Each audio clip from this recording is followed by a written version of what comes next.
in financial engineering. And the financial engineering was based on this false concept of markets tending towards equilibrium and deviations being random, which neglects the possibility of self-reinforcing processes, was left out of account. Well, it was assumed away. Regulation is supposed to take care of that. Yeah, but then the regulators themselves believed that markets are self-regulating.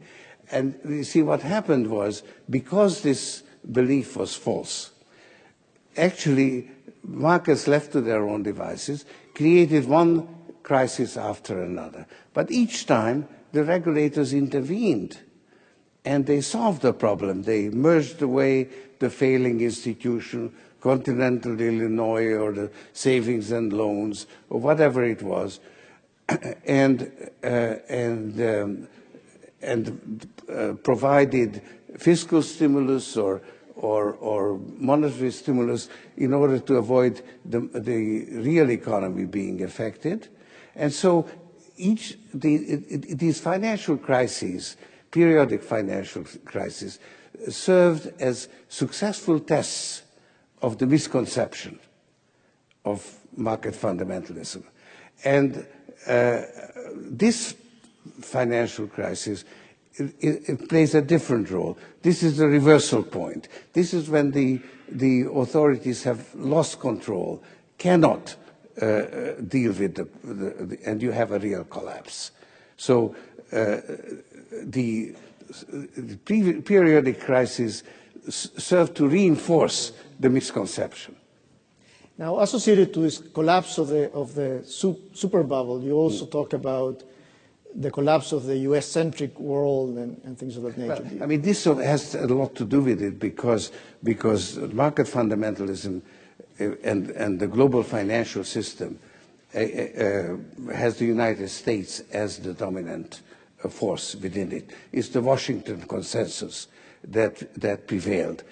And it served the interests of the United States extremely well, because with the authorities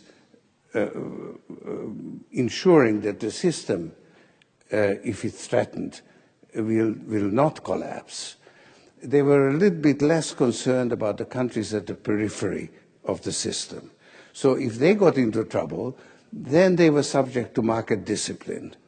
And they took the consequences. So you had very severe, the first big crisis was the international banking crisis that came to a head in 1982, with Mexico saying, you know, I'm about to default.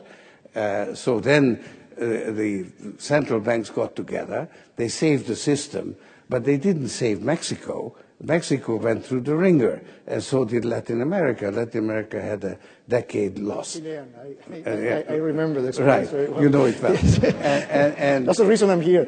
Right, and that's why you have some sympathy with my position.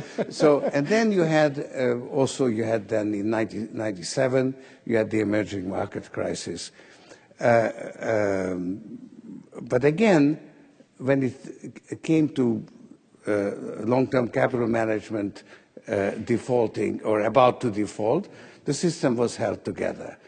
The Indonesia, Korea, and so on went through the ringer. So because of that, capital felt safer, financial capital felt safer at the center. So America was able to suck up the savings of the world.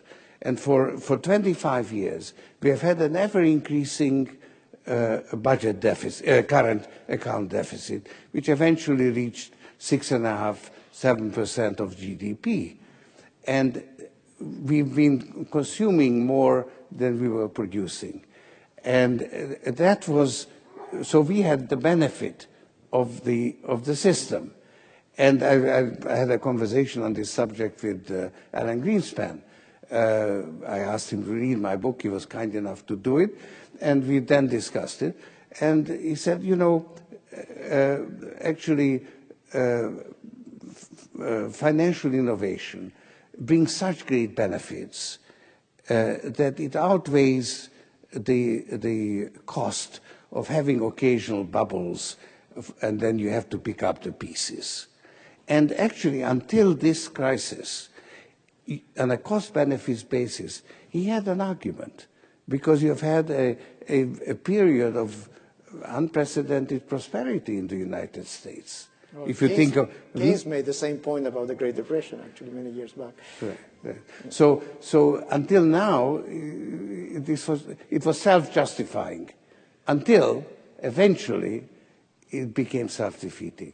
And we are now in the self-defeating. But let me bring you back to the US-centric world. You seem to be implying that now savings will not come to the US, but there aren't that many alternatives. I mean, Europe doesn't look much better. Japan doesn't look much better. The emerging markets were safe until a week ago, but now they're in trouble as well. So, well, this is the really fascinating thing, because this is the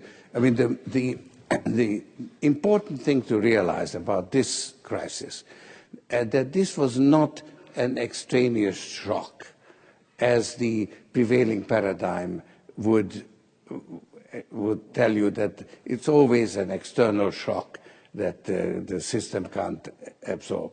This is not an external shock. This was generated inside the system, so it's self-generated. Secondly, it originated at the center, and it affected the center. But in the end, even now,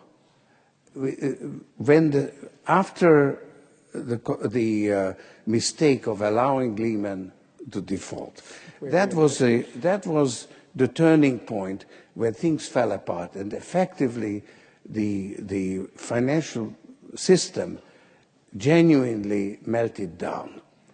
And so the authorities had to throw all consideration of moral hazard out of the window. By the end of the week, Secretary Paulson came with his $700 billion plan. And then, when that didn't work, eventually, after just in the last 2-3 weeks, basically all the developed countries decided they can't allow another major institution to go in default, and effectively guaranteed depositors against for their deposits. That gave some confidence to people at the center. And then there was an unintended consequence, a flood of capital away from the periphery back to the center. So in the end, the periphery got hit more heavily, even now.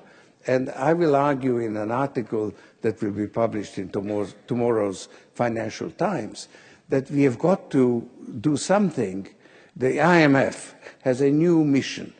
It has to protect the periphery countries against the storm at the center. Well, that was the old mission, or the intermediate mission of the IMF. Now it's going back to the original mission, right. Like Bretton Woods II. Right. So you have views on that? Right. On Bretton Woods II, is something we should do or not? Yeah. So this is why the system lasted that long, because it actually benefited those who were in charge of the global financial system, namely the United States, with its veto power in the IMF. I suspect, though, that it's going to be hard to turn that around for the reasons you mentioned. Is the U.S.-centric system, because it's going to continue to be the most attractive system, because at the end of the day you do whatever you do to save the center, and therefore the periphery is less certain. I don't think so. I think that unless actually the United States now